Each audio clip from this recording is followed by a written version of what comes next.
Hey guys, welcome to Measurement and Ratios. Today we're going to be talking about our Chapter 11, Part 4 in Digits, which is comparing ratios and measurements and using ratios to solve different types of measurements and how to convert those measurements into different forms of measurements. So let's go ahead and dive in and get started.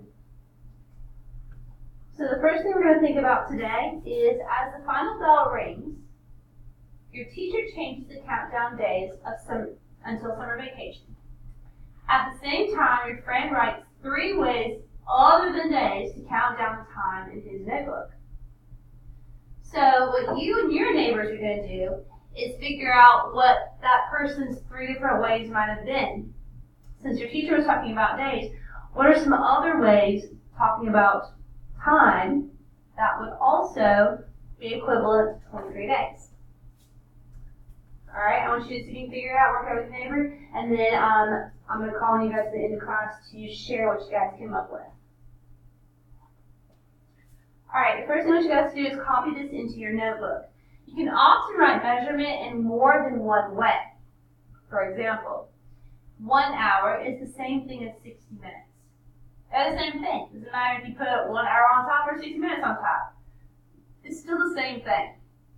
This is called a conversion factor. Okay? You can express the relationship between the 2 equivalent measurements as a rate. And you can also use a conversion factor to convert between 2 units of measurement. Okay? I want you to copy this down into your notebooks, please, so that way you have a good example of what this is, and to also prepare you for your vocabulary quiz you have coming up. Okay?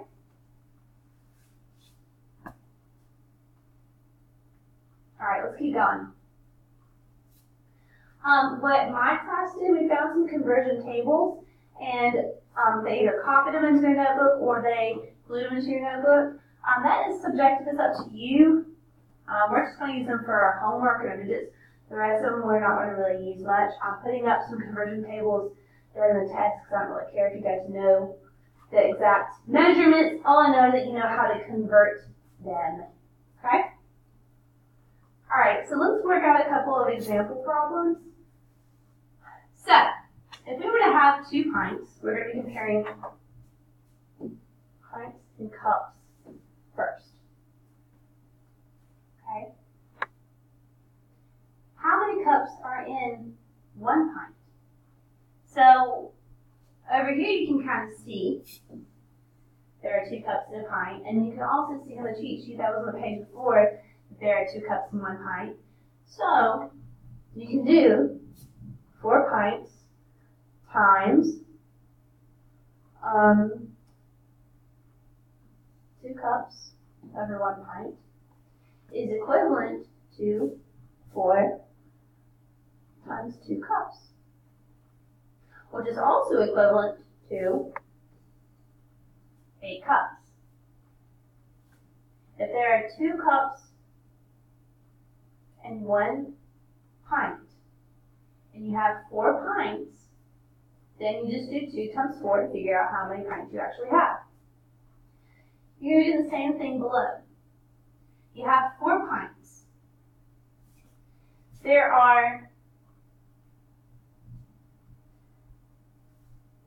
You're doing 4 pints, you're converting pints to quarts. So you're going to be doing 1 quart for 2 pints. Okay? That's the same thing as 4 times 1/2, or 4 divided by 2, which gives you 2 quarts. Now let's think, does that make sense? If there are 2 pints in 1 quart, and you have 4 pints, then yes, that does make sense. Okay? So whatever you're converting to is going to be the numerator of your fraction. That's kind of like the little cheat to kind of help you figure out what or how you're going to write your ratio. Okay? I want you guys to copy this problem into your notebook before we work it out. A summer camp has a milk dispenser that holds 1,536 fluid ounces. How cups of milk are in the dispenser. So we know how many ounces there are. That is 1,536. Okay? And we know that we're going to be converting to cups. Okay? So how many ounces are in a cup? Well, remember that there are 8 ounces in 1 cup. Now, since we're converting to cups, our cup measurement is going to be our numerator. And our ounce measurement will be our denominator. So now we have 1,536 times 1, which is 1,536, divided by 8. Okay? So work that out again on the side. 8 goes into 15, 1 time, remainder 7, break down your 3. 8 goes into 73, 9 times, 72, 1 remainder, bring down your 6. 8 goes into 16, 2 times. So the correct answer is 192. Okay? Show your work in your notebook along with your correct answer. Don't just put D, guys. Put the 192 cups in there as well. Otherwise, you're just going to look back in your notes and be like, what was I thinking? Okay? Alright, let's work this problem out together. Again, I like to have lots of examples so we don't get confused. Is a rider 3 feet, is a rider 3 feet and 10 inches tall allowed to ride this roller coaster? I don't know the wording on that. It should be, is a rider that is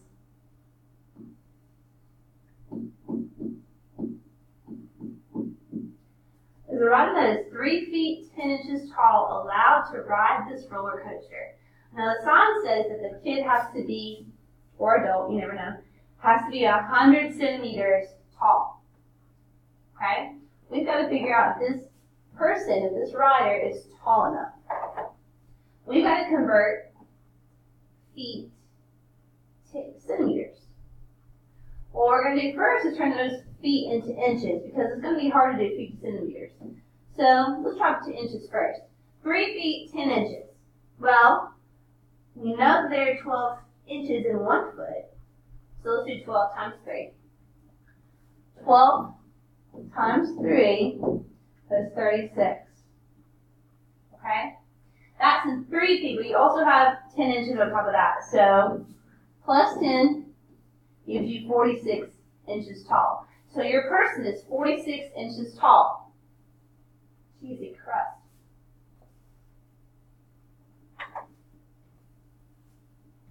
We've got to figure out if he's tall enough to get on this ride. So we have 46 inches. And we're converting it to centimeters. So our centimeters need to be on top. 2.54 centimeters is 1 inch. Okay? Multiply straight across.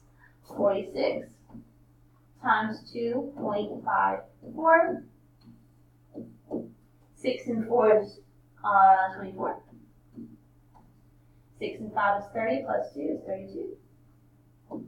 6 and 2 is 12, plus 3 is 15.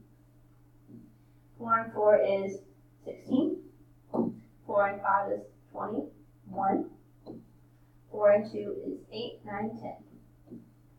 So your answer is 4, 8, 6, 1, 1. And you have 2 decimal places, and we talked about if you have 2 decimal places, you gotta start at the end and count backwards too. So your answer is your height of your person is 116.84 centimeters. So they are tall enough to ride this ride. Thankfully, I would hate to be that person that has to sit out. That would not be fun. Okay? Now, this stuff really isn't that hard once you figure out how to do it. You just got to really try and practice it a couple times. All right, work this out in your notebook. One of the rails on the roller coaster needs to be replaced. The old rail is 250 centimeters. Okay? The new piece is 8 feet long. Will that new piece fit? Use 1 inch equals 2.54 centimeters to solve it. Alright, so what we're going to do is go ahead and convert our centimeters into inches. Now we know whatever we're converting it into, we're converting it to inches, our inches is going to be our numerator. 2.54 will be our denominator. And you're going to multiply straight across, which will give you 250 over 2 54 hundredths. Alright, you now want to write this into a division problem. So, your denominator is always your divisor. You have 2 54 hundredths going into 250. Now your decimal is going to be moved over 2 spots because it's your divisor and it's just easier that way. Okay? 254 cannot go to 250, but it can go to 2500 9 times. 9 times 254 is 6, 8, 2, 2. Okay, subtract your difference. 4, 1, 2. 254 can go into 2.40 8 times, which gives you 2032. Subtract your difference. You have 8, 0, 1. Well, no, 8. Bring down your 0. 254 can go into 1080 4 times. Okay, that's going to be 6. 1, 0, 1. Subtract your difference. 4, 6. Bring down your 0.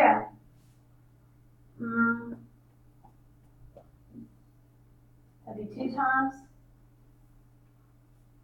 508.